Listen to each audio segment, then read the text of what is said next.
Bonjour, c'est Cryptolyse. On va parler aujourd'hui du Cake, la crypto-monnaie de PancakeSwap. PancakeSwap, c'est un exchange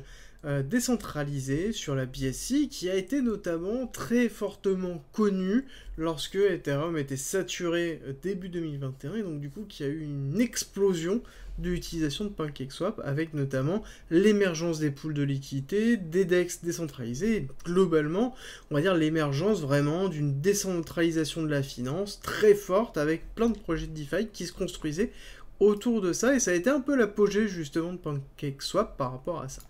Néanmoins, c'est quelque chose qui est très utilisé à l'heure actuelle, qui a une utilisation très simple, qui est sur la BSC, donc la blockchain de Binance, qui en lui-même a quand même un market cap de 2 milliards, avec une supply qui est quand même assez conséquente. On a le Cake, qui est quand même, enfin PancakeSwap en tout cas, la plateforme qui est très intéressante et très utilisée, même encore aujourd'hui, malgré le fait qu'on ait beaucoup de blockchains qui commencent à apparaître, que ce soit Phantom, Avalanche ou autres, même Métis par exemple à l'heure actuelle, qui drainent une partie de la DeFi, et on a des incentives qui se déplacent en fait, et on déplace globalement les fonds en fonction de cette incentive qui est donnée au niveau de la liquidité. Néanmoins, PancakeSwap a une grosse particularité, c'est que ils sont très proches de Binance, tellement proches qu'il y a eu une annonce récemment qui a été faite, comme quoi PancakeSwap va être directement intégré sur l'application mobile de Binance, et donc forcément le cours a beaucoup réagi, mais ça dit en même temps la place qu'a PancakeSwap par rapport à BSC et donc à la Binance Smart Chain, et c'est vraiment intéressant de voir comment ça interagit. Alors le Cake, par contre,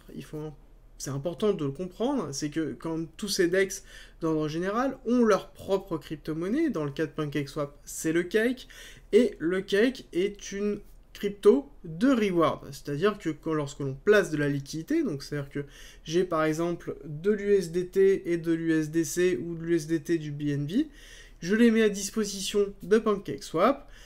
sous forme de liquidité, alors soit de paires, à voir comment on met en place les paires, mais je mets en place ces tokens-là en disant voilà, je te les prête, tu l'utilises pour pouvoir fournir tout simplement lors des échanges de la liquidité nécessaire, et en échange, ils vont me rewarder, non pas en dollars, mais en Cake, qui est leur propre monnaie derrière. Et ces cakes-là, j'ai la possibilité de les stacker dans un pool particulier où je vais gagner des intérêts. Donc c'est-à-dire que je mets mes cakes dans un pool de cakes et ça va générer des intérêts tout seul. Alors ça a un avantage, c'est que du coup ça veut dire qu'on va avoir une déperdition du nombre de cakes, étant donné qu'on va forcément avoir tendance à les stacker, on va avoir assez peu de cakes qui vont être vendus, mais ça veut aussi dire qu'on a une création de cakes qui est assez colossal. Alors par contre il y a une max supply qui est donnée, on est encore malheureusement assez loin, mais voilà, dans tous les cas, il faut avoir en tête que potentiellement cette supply à un moment donné va arriver à maturité, à un maximum, au maximum qui lui a été donné, et que surtout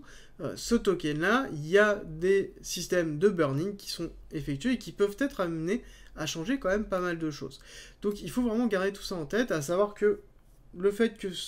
la place de PancakeSwap dans l'écosystème de Binance, c'est que Binance est en train de transformer sa blockchain avec notamment un renforcement des validateurs, un rename qui a été fait, voilà, plein de choses. Donc ça veut dire que l'écosystème de Binance est en train d'évoluer et que PancakeSwap est en train de s'intégrer dedans. Donc c'est plutôt positif d'ordre général par rapport à PancakeSwap, pas forcément par rapport au Cake. Et ça, justement, on va l'expliquer d'un point de vue purement technique. Rejoins-nous sur Discord, tu y retrouveras notamment ma stratégie d'investissement qui est disponible gratuitement.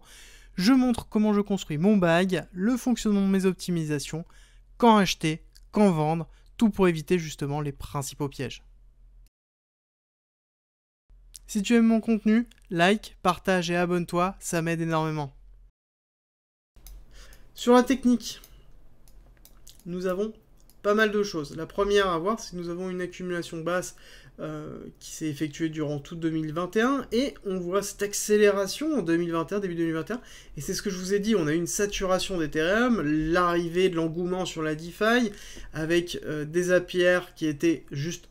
colossaux, et donc forcément on avait une injection de liquidité, une saturation d'Ethereum, donc tout le monde s'est tourné vers les blockchains existantes, et c'est vrai que BSC a pris une grosse partie du flux, et notamment PancakeSwap derrière qui a pu engranger une grosse partie. Et on voit cette accélération avec notamment une énorme bougie qui a été ravalée, donc une énorme prise de profit qui a été effectuée sur cette zone-là. Ensuite, on a eu cette accélération et le crash de mai qui s'est effectué avec derrière tout simplement une stabilisation du cours. On voit qu'on a eu une petite accélération sur cet été, mais on n'a pas eu de deuxième envolée comme on a pu avoir